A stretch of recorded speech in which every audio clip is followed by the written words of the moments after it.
Hello guys, panibagong DIY na naman tayo today. Bali gumawa ako ng bottle pot.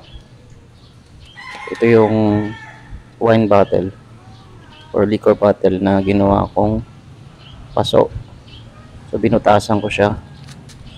Gumamit ako ng ah, diamond na drill bit para pambutas siya ng bote.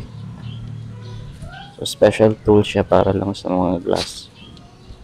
Ayan, nilagyan ko na ng lupa. Regular lang yan na lupa, walang mix. Tapos ilagay ko na yung plant, dagdag lang konting lupa. Yung butas pala medyo may allowance, hindi ko siya sinagad dun sa pinaka ilalim, para at least kung ilalagay siya indoor, yung tubig ay kumbaga mayroon kang reserve na water dun sa ilalim. Kaya kahit mag water ka sa loob, hindi siya aawas, so hindi maglilik.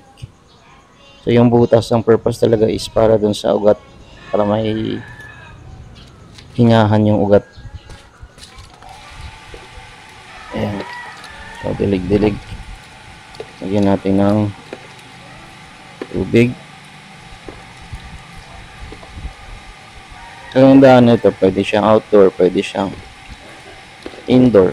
Tsaka kung marami kayong mga nakakalat na bote, so mapapakinabangan nyo pa rin. Ayan. Hindi kasi perfect yung cut ko dito, kaya kaysa itapon ko, sayang naman. So ginawa ko na lang siyang taniman ng halaman. So yan guys, anong masasabi nyo? Maganda ba? Okay ba? Kung nagustuhan nyo ito, paki-click naman yung like and follow.